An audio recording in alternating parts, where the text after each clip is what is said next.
দ্বিতীয় ছনিত নাট্যপালা মঞ্চস্থ করতে চলেছি। তাই এই পালাখানা হিন্দু সনাতন ধর্মের পবিত্র কাব্যগ্রন্থ সারাবলির কাহিনী অবলম্বনে সংযোজিত হয়েছে। নিত্যরূপে পালাখানার নাম রাখা হয়েছে পুনর্জন্মের পুনর্জন্ম লাভ তথা শ্রীকৃষ্ণের গুরুদেব।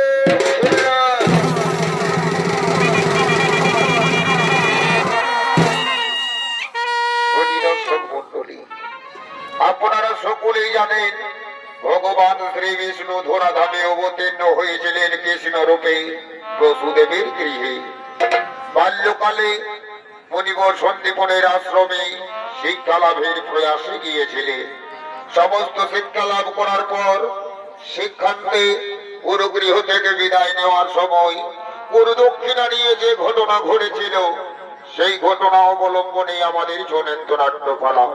তাই এতক্ষণে শ্রীকৃষ্ণের গুরুদেব মুনিবর সন্দীপন ও গুরু মাতা মতকে মনের আনন্দে নিজ আশ্রমের দিকে আগমন করছে।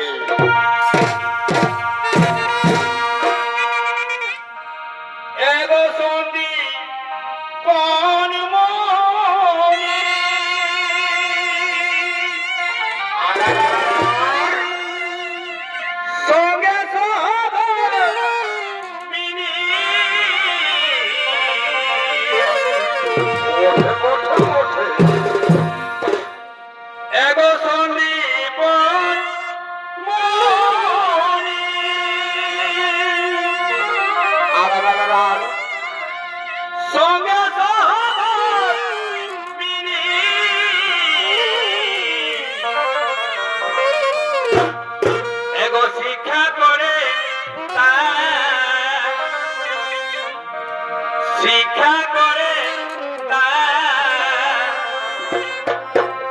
শিক্ষা দিতে দাদা কৃষ্ণ ভগবান শিক্ষা করে শিক্ষা করে শিক্ষা দিতে দাদা কৃষ্ণ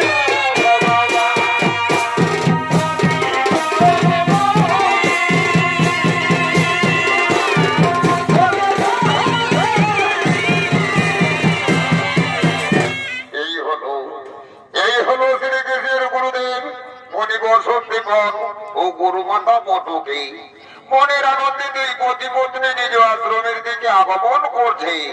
নৃত্য পরিবেশ শোনা করে দেখাচ্ছে দুই সুনাম ধন্যকারী ছৌ নৃত্য শিল্পে বৃহস্পতি মাহাতো ও মঙ্গল কুমার মাহাতো।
বলি।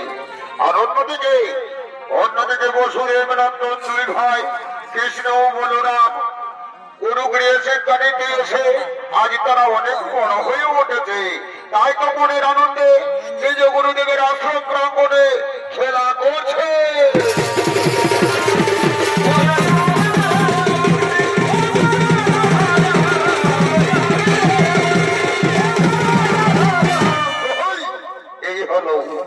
এই হলো বসুদেব নন্দন দুই ভাই কৃষ্ণ ও বলরাম।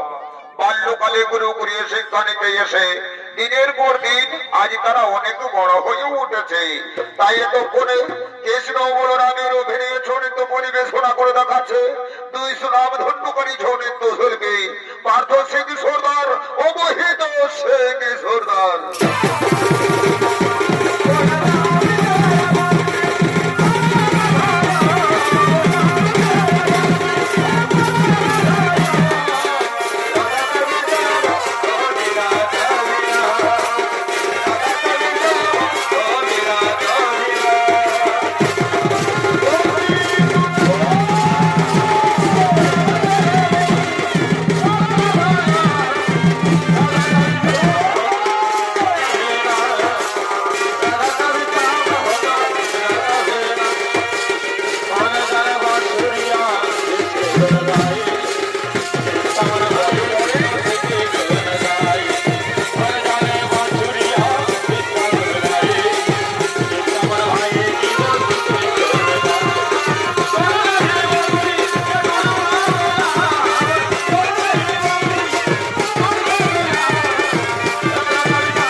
শতকোটি প্রণাম তব চরণে গুরুদেব, শতকোটি প্রণাম তব চরণে গুরু মাতা।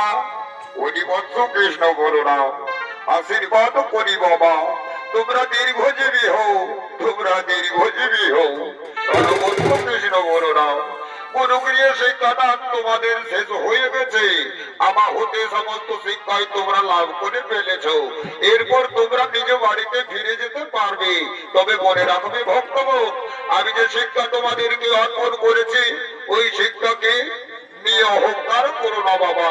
যথার্থ মর্যাদার সহিত শিক্ষাকে ব্যবহার করবে। এরপর যাও বাবা কৃষ্ণ বলরাম, তোমাদের বাড়িতে তোমরা চলে যাও, কারণ অনেকদিন ধরে তোমাদের আপনজন তোমাদের এই অপেক্ষায় রয়েছে। ঠিক আছে গুরুদেব, আপনার কথা আমরা অক্ষরে অক্ষরে পালন করে চলবো। কিন্তু গুরুদেব, আমরা তো লোকমুখে শুনেছি গুরুগৃহে শিক্ষা লাভ শেষ হয়ে গেলে গুরুকে কিছু গুরু দক্ষিণা দিতে হয়। তাই আপনি বলুন তো গুরুদেব, আপনি আমাদের কাছ থেকে কি গুরু দক্ষিণা নেবেন? সেটাই না হয় আপনাকে আমরা দিয়ে যাবো। না না না না না না বাবা কৃষ্ণ বলরাম, আজ পর্যন্ত আমি কারো কাছ থেকে কোনো গুরু দক্ষিণাই নিই না। আর শোনবদ্ধ, যে গুরুদেব শিক্ষার বিনিময়ে গুরু দক্ষিণা নেয় সে কোনোদিনও প্রকৃত গুরুদেবী হতে পারে না। তাই বলি বাবা কৃষ্ণ বলরাম, আমাকে কোনো গুরু দক্ষিণা দিতে হবে না। তোমরা আপন মনে এখন নিজ বাড়িতে চলে যাও। কি দাদা, গুরুদেব তো আমাদের কাছ থেকে কোনো গুরু দক্ষিণাই দিতে চাইছে না। কিন্তু একবার ভেবে দেখো তো, যে গুরুদেব এতদিন ধরে আমাদেরকে শিক্ষাদান করেছে সেই গুরুদেবকে যদি আমরা গুরু দক্ষিণা দিতে না পারি তাহলে তো আমাদের মনে শান্তি হবে না দাদা। বলি ভাই কৃষ্ণ, বলি ভাই কৃষ্ণ, গুরুদেব যদি আমাদের কাছ থেকে গুরু দক্ষিণা নিতে না চাইছে তাহলে চলো না রে ভাই, আমরা একবার গুরু মাতার কাছে যাব। ওই গুরু মাতাকেই না হয় আমরা কিছু গুরু দক্ষিণা হিসেবে দিয়ে যাব। ঠিক আছে দাদা, তুমি উচিত কথা বলেছো। তাহলে চলো দাদা, আমরা এখন ওই গুরু মাতার কাছে ছুটে যাই।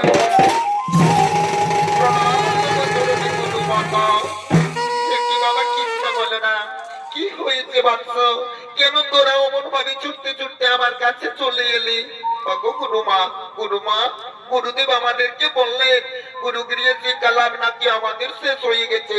এরপর আমরা বাড়িতে ফিরে যেতে পারবো। কিন্তু যাওয়ার সময় গুরুকে গুরু দক্ষিণা দিতে চাই, কিন্তু সে তো আমাদের কাছে কিছুই নিতে চাইছে না। তাই তুমি বলো তো গুরু মাতা, তুমি আমাদের কাছে কি গুরু দক্ষিণা নেবে? সেটাই না হয় আমরা তোমাকে দিয়ে যাবো। না না না না বাবা কৃষ্ণ বলে না, হ্যাঁ আমাকে কিচ্ছু দিতে হবে না। আর কি বলবো বাবা, সে কথা কি তোরা দিতে পারবি? না না বাবা না, সে কথা আমি বলতে পারবো না, সে কথা আমি বলতে পারবো না। গুরু মাতা, তুমি অমন ভাবে বলছো কেন? একবার বলেই দেখো না গুরু মাতা, আমরা সে কথা রাখতে পারবো কিনা। আর শোনো গুরু মাতা শোনো, আমরা হলাম বসুদেব নন্দন দুই ভাই। আমরা তোমার কাছে কথা দিচ্ছি মাতা, তুমি যা চাইবে তা অবশ্যই দেবো। আর যতদিন পর্যন্ত দিতে না পারবো ততদিন পর্যন্ত আমরা বাড়িতে প্রবেশ করবো না। আর এটাই হলো আমাদের কঠোর প্রতিজ্ঞা। কি বাবা কৃষ্ণ বলো না, কি তোরা করলি বাবা? আজ না জেনে না বুঝে কেন এত বড় প্রতিজ্ঞা করে ফেললি বৎস? তোরা জানিস না বাবা, হিন্দুদের মতো একটি আমার পুত্র সন্তান ছিল বাবা। কিন্তু একদিন আমার কাছ থেকে বিদায় নিয়ে সমুদ্র তীরে গেল পূজা তর্পণ করার জন্য। সেই যে গেল আর সে ফিরে আসেনি বাবা। কিন্তু আমি যে মা, মা তো সন্তানের অপেক্ষায় থাকবে তাই না বাবা? হরি বাবা কৃষ্ণ, আমি জনম দুঃখিনী মা হয়ে কুমুরে কুমুরে নয়নের জল ফেলতে ফেলতে আমি কেঁদে মরি বাবা। হরি বাবা কৃষ্ণ, তোরা যদি পারিস বাবা আমার নয়নের মণিপুরকে ফিরিয়ে দে, আর সেটাই হবে তোদের গুরু মাতা। কি কথা বললে মা জননী, তোমার পুত্রকে কোনোদিনও আমরা চোখে দেখিনি। সে কোথায় আছে, কেমন আছে, আবার কেমন করে ফিরিয়ে দেব মাতা? আমরা পারবো না মাতা, আমরা সেই কথা রাখতে পারবো না। জানি বাবা কৃষ্ণ বন্ধুরা, অসম্ভব কোনোদিনও সম্ভব হতে পারে না। তাই বলি বাবা, আমাকে কিচ্ছু দিতে হবে না, তোরা যাবৎ যা, এখনই নিজ বাড়িতে চলে যা, আমাকে তোদেরকে কিচ্ছু দিতে হবে না। ঠিক আছে কুলু মাতা, অবশ্যই আমরা যাবো মাগো, কিন্তু নিজ বাড়িতে নয় মাতা, তোমার পুত্র পুনর্দত্তকে খোঁজ করার জন্য আমরা বেরিয়ে পড়বো মা। চলো মাগো চলো, আমাদেরকে শেষবারের মতো কিছু খাবার দেবে, চলো মা। সেই খাবার খেয়ে আমরা তোমার পুত্র নয়নের মণিকে খুঁজতে বার হবো। উনি বাবা কৃষ্ণ বলো না, তাই হবে রে, তাই হবে। ও গো স্বামী, স্বামী গো, চলো না স্বামী, আজ আমাদের নয়নের মণি দুই ভাই কৃষ্ণ বলরামকে নিজের হাতে কিছু আহার খেতে দেবো স্বামী। চলো না স্বামী, চলো।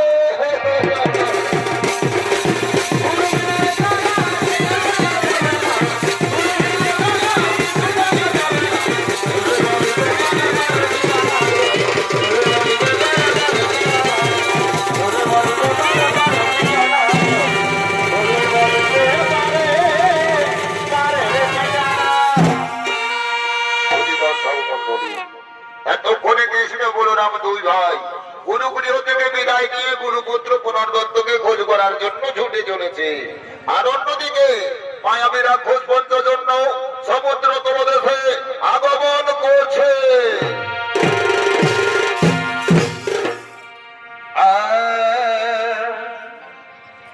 ভেগো ভেবে দেখো মনে, এই সুন্দরী ভুবনে আর আর আর ওই আপন আপন করা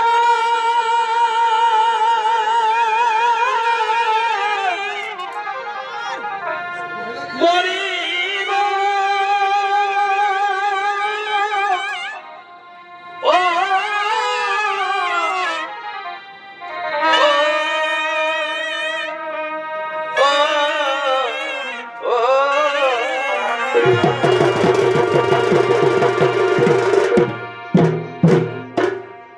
আজ চলে গেছে যারা, ফিরে আসি নাকি তারা?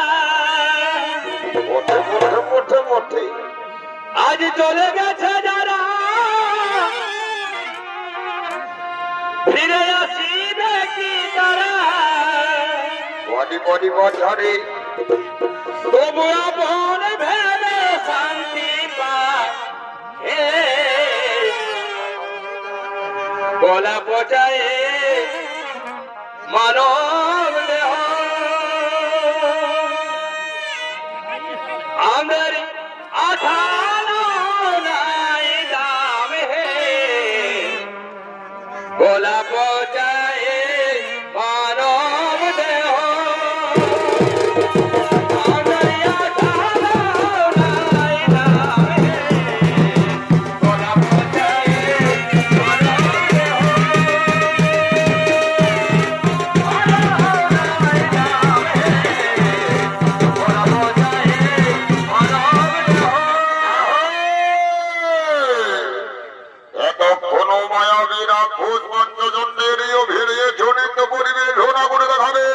সুনাম ধন্যকারী ছনিত্য শিল্পী নৃত্য শিল্পী বিচন্দ্রকালে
মায়াবী রূপ ধারণ করে বিশাল শঙ্কের ভিতরে লুকিয়ে পড়লেন। আর অন্যদিকে কৃষ্ণ বলরাম পুনরুত্থকে খোঁজ করতে করতে সমুদ্র তীরের দিকে ছুটে আসছে।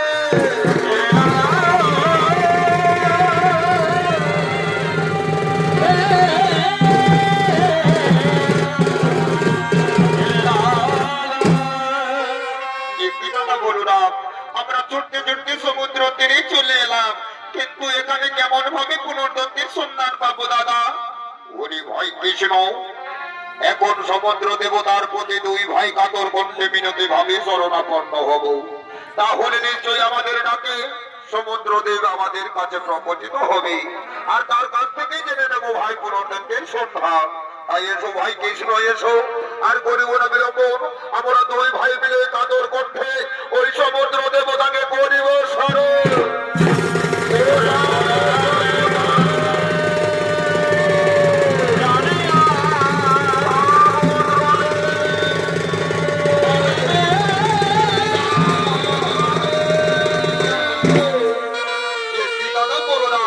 আমরা অত করে সমুদ্র দেবতাকে ডাকলাম, কিন্তু আমাদের ডাকে সাড়া দিল না। তাহলে এখন কি হবে দাদা? ওরে ভাই কৃষ্ণ, ওই অহংকারী সমুদ্র আমাদের ডাকে সাড়া দেয়নি, তাই তার অহংকার মোচন করার জন্য তোমার হাতের অস্ত্র দিয়ে তীক্ষ্ণ বাণ মেরে বিশাল জলরাশিকে শুকিয়ে দাও। তাহলে অহংকারী সমুদ্র দেব আমাদের কাছে ছুটে আসবে। ঠিক আছে দাদা, ঠিক আছে, তোমার কথা মতো আমি তাই করব। এখন বাণ মেরে বিশাল জলরাশিকে শুকিয়ে দেবো। হ্যাঁ হ্যাঁ, এখন বাণ মেরে আমি বিশাল জলরাশিকে শুকিয়ে দেবো।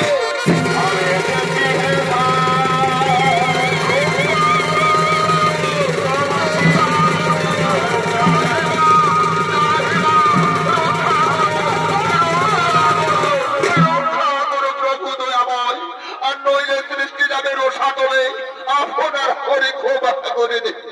সানা সমুদ্র দেব, আমি তোমাকে ক্ষমা করতে পারি, কিন্তু বলতো তুমি পুনর্দত্তকে কোথায় লুকিয়ে রেখেছো? তুমি তাড়াতাড়ি পুনর্দত্তকে আমাদের কাছে ফিরিয়ে দাও। না না না না না প্রভু, আমি তো তাকে লুকিয়ে রাখিনি, আমি তাকে কেমন করে ফিরিয়ে দেব প্রভু? সে কি বলছে সমুদ্রদেব? তুমি জানো না, বহুদিন পূর্বে পূজা দর্পণ করার জন্য এই সমুদ্র তীরে এসেছিল, সে আর ফিরে যায়নি। তাই বলো তো তুমি তাকে মায়া বসে কোথায় লুকিয়ে রেখেছো? তুমি তাড়াতাড়ি তাকে আমাদের কাছে ফিরিয়ে দাও। না না না না না না প্রভু, আপনাদের কোথাও ভুল হচ্ছে প্রভু, আমি তাকে লুকিয়ে রাখিনি। তবে হ্যাঁ, আমার বিশাল জলরাশির তলদেশে এক মায়াবী রাক্ষস পঞ্চজন্য বসবাস করে। সে মাঝে মধ্যে মায়াবী রূপ ধারণ করে উঠে এসে পূজা তর্পণরত মুনি ঋষিদেরকে খেয়ে থাকে প্রভু। আমার মনে হয় ওই মায়াবী রাক্ষসই তাকে খেয়ে ফেলেছে। তাই আপনারা কৃপা করে একবার সমুদ্র তলদেশে যান, সেখানে গেলেই হয়তো মায়াবী রাক্ষসের সন্ধান পেতে পারে। ঠিক বলেছো সমুদ্রদেব, তুমি উচিত কথা বলেছো। আমরা এখন করতে করতে সমুদ্র তলদেশেই যাব। ও দাদা, দাদা চলো, আর বিলম্বন করবো না, আমরা এখন সমুদ্র তলদেশেই ছুটে যাই।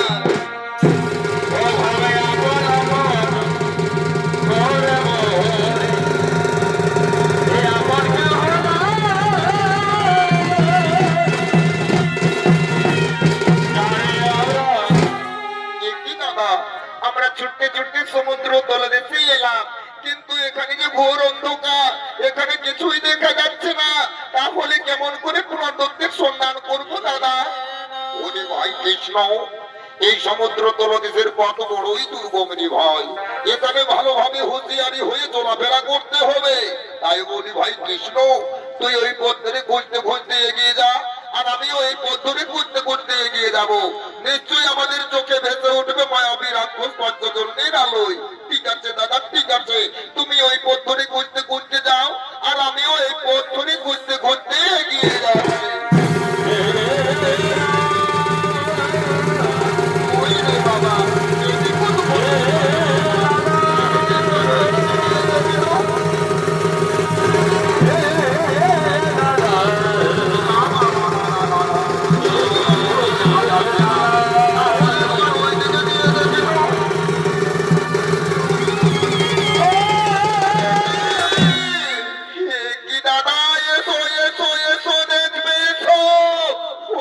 বাবা ওই দেখো, একটা বিশাল আকৃতির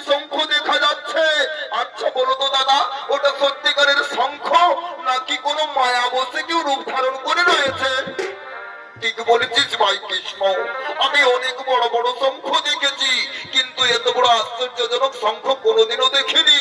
তবে শোন রে ভাই কৃষ্ণ, এটা মনে হয় শঙ্খ হতে পারে না, এটা কোনো রাক্ষসের মায়া হতে পারে। তাই বলি ভাই কৃষ্ণ, তুই একবার ওই শঙ্খের উপর আঘাত করে দেখতো, যদি কোনো মায়া বসে কেউ লুকিয়ে রয়েছে তাহলে নিশ্চয়ই সে ভয়ভীত হয়ে বেরিয়ে পড়বে। ঠিক আছে দাদা, ঠিক আছে, তুমি আমার কাছাকাছি থাকবে। কেমন আমার কেমন ভয় ভয় করছে, আমি এক্ষুনি আঘাত করে আসছি, তবে তুমি আমার কাছে কাছে থেকো, আমি এক্ষুনি আঘাত করেই আসছি।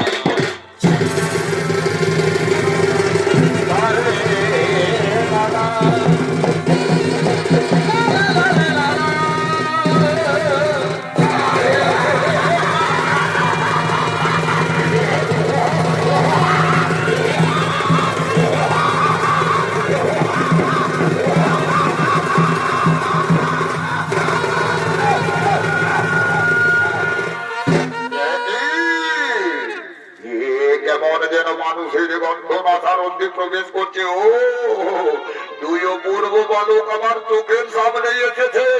যে খাদ্য খাওয়ার জন্য আমি সমুদ্র তীরে ছুটে যাই, আর সেই মনের মতো খাদ্য আমার চোখের সামনে। কি আনন্দ, কি আনন্দ!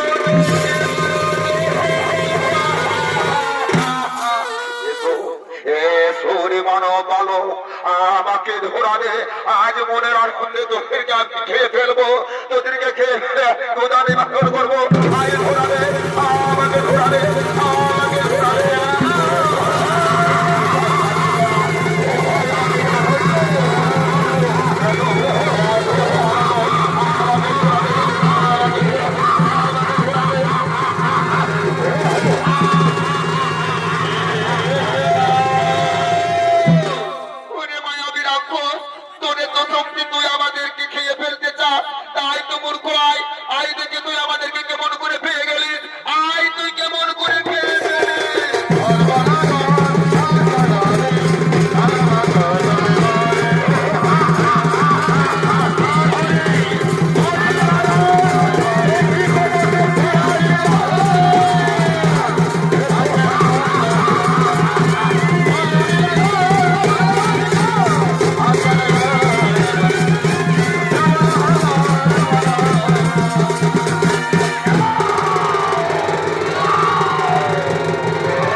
এরপর তুমি যাও তো দাদা, তার পেট চিরে দেখো, তার পেটের মধ্যে কোনো অস্থি পাওয়া যায় কিনা। ঠিক আছে ভাই কৃষ্ণ, আমি তাই যাচ্ছি ভাই, তুই এখানে অপেক্ষা কর, আমি এক্ষুনি রাক্ষসের পেট চিরেই দেখে আসছি তার পেটের মধ্যে কোনো অস্থি পাওয়া যায় কিনা।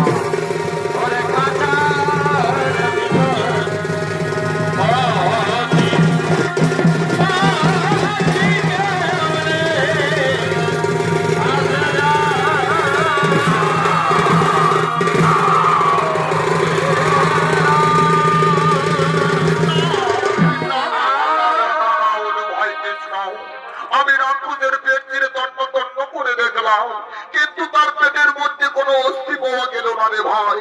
তাহলে নিরপরাধ রাক্ষসকে মেরে আমরা যে মহা ভুল করলাম রে ভাই কৃষ্ণ, আমরা যে মহা পাপ করলাম। দাদা দাদা, ওটা পাপ নয়, আমার হাতে তার মুক্তি লেখা ছিল, কিন্তু দাদা আমরা এত চেষ্টা করে দেখলাম, কিন্তু পুনের ব্যক্তির সন্ধান পেলাম না। তাহলে এখন কি হবে দাদা? উনি ভাই কৃষ্ণ, মানুষ মারা গেলে তার শেষ স্থান হয়ে জমালো এই যমরাজের কাছে। তাই চলো ভাই চলো, আমরা পুনর্দত্তকে খোঁজ করার জন্য দু ভাই এখন জমালয়ের পথেই ছুটে যাবো রে ভাই, আমরা এখন ওই জমালয়ের পথেই ছুটে যাবো।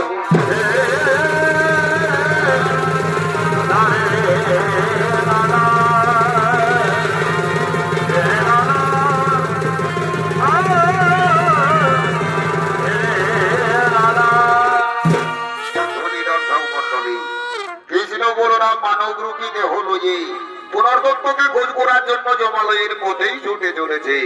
আর অন্যদিকে জমালয়ের যমরাজ তার মন্ত্রী সেনাপতিদেরকে লয়ে মনের আনন্দে নৃত্য করছে।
যমরাজের রাজসভা।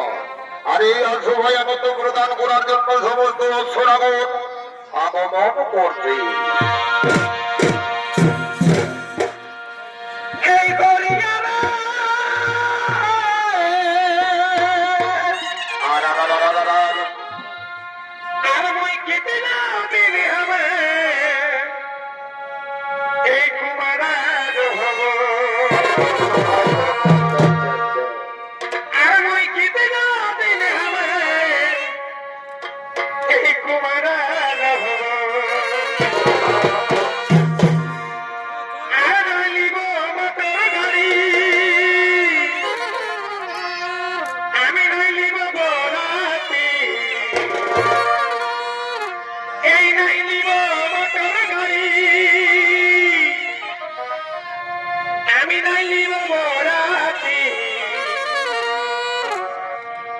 তোকে ভাগে যাব লেকে আধারাতি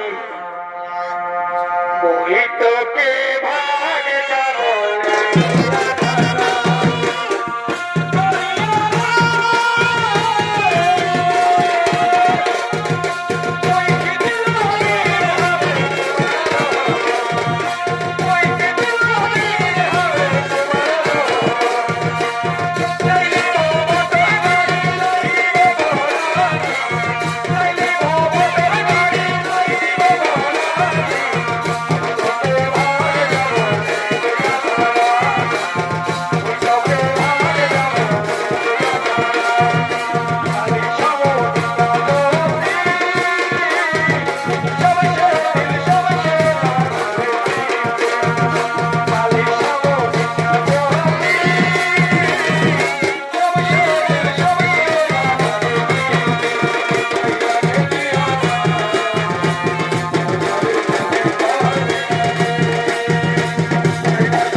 বালকে বালকগণ, তোমরা জমালয়ের দ্বারে এসেছো, তোমরা এখান থেকে ফিরে যাও, তোমরা এখান থেকে ফিরে যাও।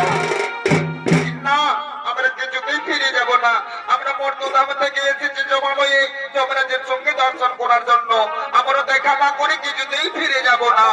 হরিবা সন্ন্য বালক, মনগুরুকে হলো একে যদি যমরাজার সঙ্গে দর্শন হতে পারে না মূর্খ, তোমরা এখান থেকে ফিরে যাও, তোমরা এখান থেকে ফিরে যাও।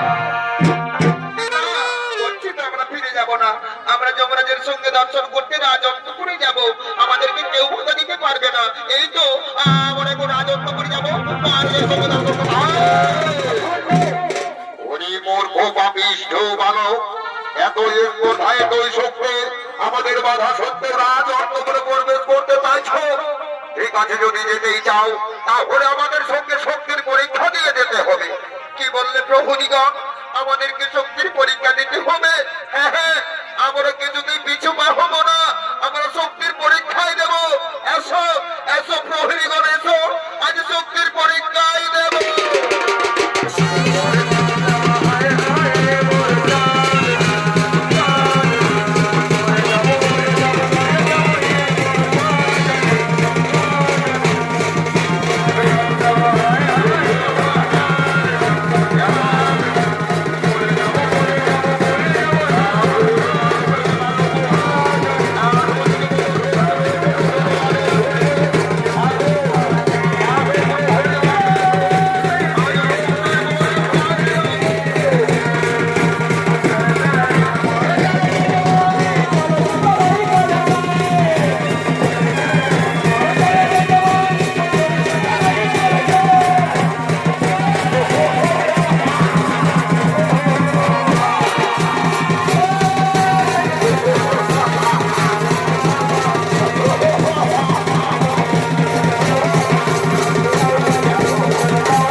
বালকে এসে তোমাদেরকে সহ্য পরাস্ত করে দিয়েছে।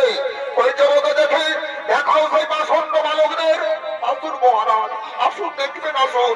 ওই দেখুন মহারাজ, ওই দেখুন, ওই যে ওই দুইজন বালক আমাদেরকে সহ্য পরাস্ত পাষণ্ড বালক আমার প্রহরীদেরকে যুদ্ধে পরাস্ত করে দিয়েছ। এতই তোমাদের শক্তি? কেন মহারাজ, আমরা যুদ্ধ করতে চাইনি। আপনার সঙ্গে আমরা দর্শন করার জন্য এসেছিলাম, কিন্তু আপনার প্রহরীগণ আমাদের সঙ্গে অপব্যবহার করেছে। তাই তো তাদেরকে আমরা উচিত শাস্তি দিয়েছি। ভুল করেছি ধরে বাসন্ন মানো, মহান ভুল করেছিস তোরা। আমার প্রহরীদেরকে যুদ্ধে পরাস্ত করে দিয়ে আমাকে অপমান করেছে। এই অপমানের পূর্ণ জবাব দিতে আমি তোদের সঙ্গে যুদ্ধ করে সেই যুদ্ধের মাধ্যমে তোদেরকে আমি শাস্তি দিতে চাই। কিন্তু মহারাজ, আপনিও আমাদের সঙ্গে যুদ্ধ করতে চান? তবে আসুন মহারাজ, আমরা যুদ্ধকে ভয় পাই না। আমাদের আর শক্তি নয়। আসুন, আজ আপনার সঙ্গে আমরা যুদ্ধ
শক্তিহীন হয়ে গেলাম, আমি শক্তিহীন হয়ে গেলাম।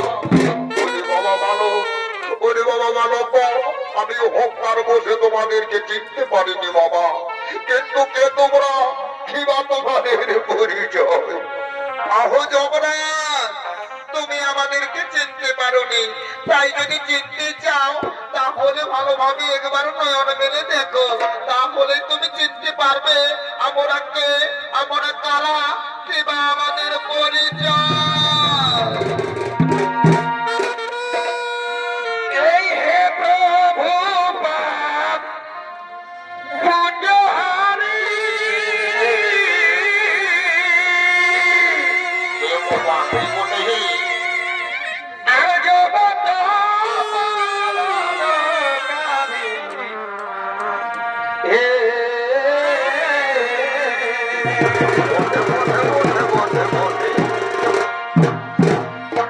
আরে হে প্রভু পাপ পুণ্যহারি,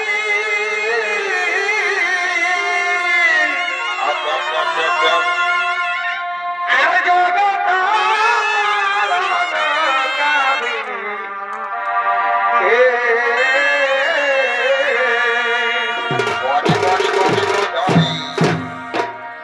আর ঘনাশয় দিগম্বর,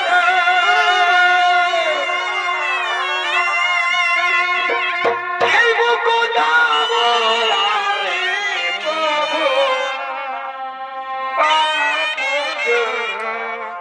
হারি প্রভু, এই পাপ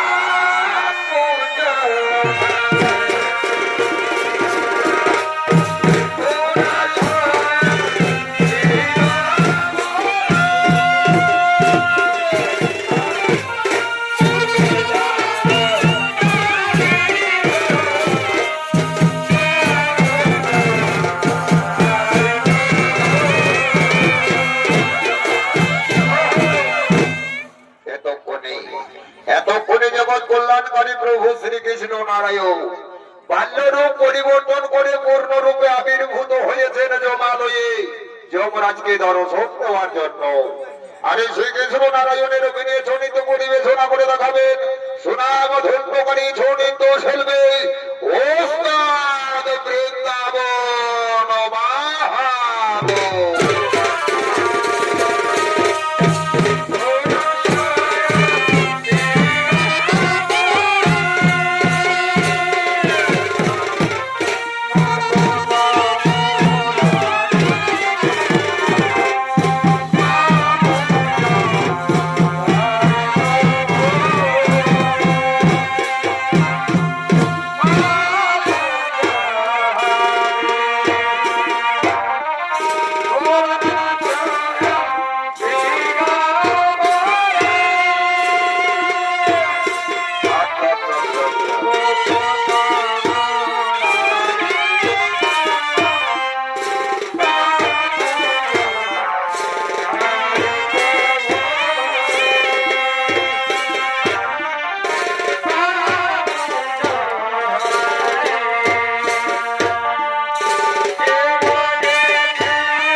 জনমস্ততে প্রভু দয়াময়, ওগো দয়াময় প্রভু, আপনাকে আমি চিনতে পারিনি প্রভু। আপনি কৃপা করে জমালয়ে এসে অধমকে দর্শন দিয়েছেন, তাতে আমার জীবন ধন্য হয়ে গেছে ভগবান। কিন্তু বলুন ভগবান, কিবা হেতু এই জমালয়ে করেছেন আগমন, আপনার জন্য আমি কি করতে পারি প্রভু? সাকা যমরাজ, আমি যে প্রতিজ্ঞাবদ্ধ আমার গুরুমাতার কাছে তার পুত্র পুনর্দত্তকে ফিরিয়ে দিতে হবে, তাই তো পুনর্দত্তের এই আত্মা দেখে আমি জমালয়ে করেছি আগমন। যমরাজ, আর করোনা বিলম্ব, তাড়াতাড়ি পুনর্দত্তের এই আত্মা আমার হাতে বড় হওয়ার পর একটি বলছেন প্রভু, মৃত মানুষের আত্মা কেমন করে আপনার হাতে তুলে দেব? তাহলে যদি বৈচিত্র্যের নিয়ম নষ্ট হয়ে যাবে ভগবান। দাদা যমরাজ, আমি হলাম সর্বেসর্বা ভগবান বেচব, আমি যা চাই তা অবশ্যই হবে। তাই আমাকে প্রতিজ্ঞা থেকে মুক্তি হওয়ার জন্য পুনর্দত্তের আত্মা তাড়াতাড়ি আমার হাতে অর্পণ করো। ঠিক আছে ভগবান, আপনার ইচ্ছা অনুসারে আমি তাই করবো প্রভু। আমি এক্ষুনি তার এই আত্মা আপনার হাতে তুলে দেব। আমি এখন পুনর্দত্তের আত্মা, আমি এখন পুনর্দত্তের আত্মা, আমি ভগবান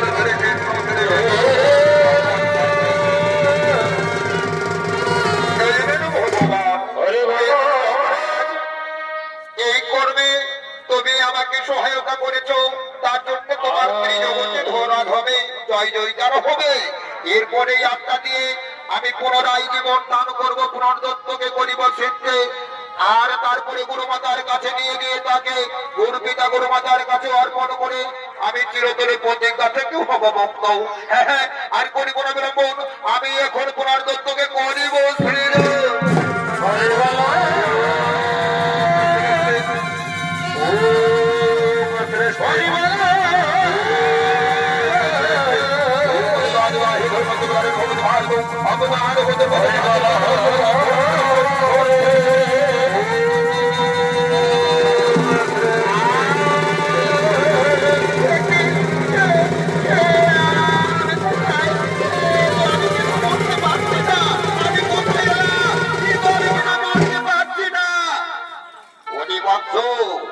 চাইয়ে দেখো, আমি হলাম ত্রিজগৎ শ্রেষ্ঠ ভগবান বিষ্ণু। আমি তবু মাতার কাছে প্রতিজ্ঞাবদ্ধ তোমাকে ফিরিয়ে দেব বলে, তাই তো জমালয়ে এসে আমি তোমাকে পুনরায় জীবন দান করেছি বৎস। এসো বৎস এসো, আর করিব না বিলম্বন। আজ তোমাকে নিয়ে গিয়ে আমি এখন গুরু আলয়ে করিব গমন, এখন তোমাকে নিয়ে আমি গুরু আলয়ে করিব গমন।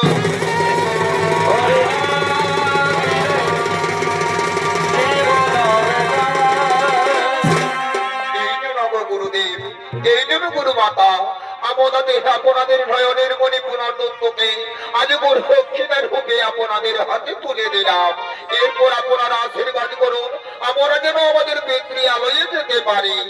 অধিভক্ত কৃষ্ণ বলরাম, আজ তোমরা যে কাজ করেছো বাবা, তার জন্য ত্রিজগতে তোমাদের জয় জয়কার হবে। যাও বন্ধু যাও, আমি তোমাদেরকে প্রাণ ভরে আশীর্বাদ করছি, তোমরা জয় যশস্বী লাভ করো। এরপর তোমরা নিজ পিতৃ আলয়ে ফিরে যাও বন্ধু, পিতৃ আলয়ে ফিরে যাও।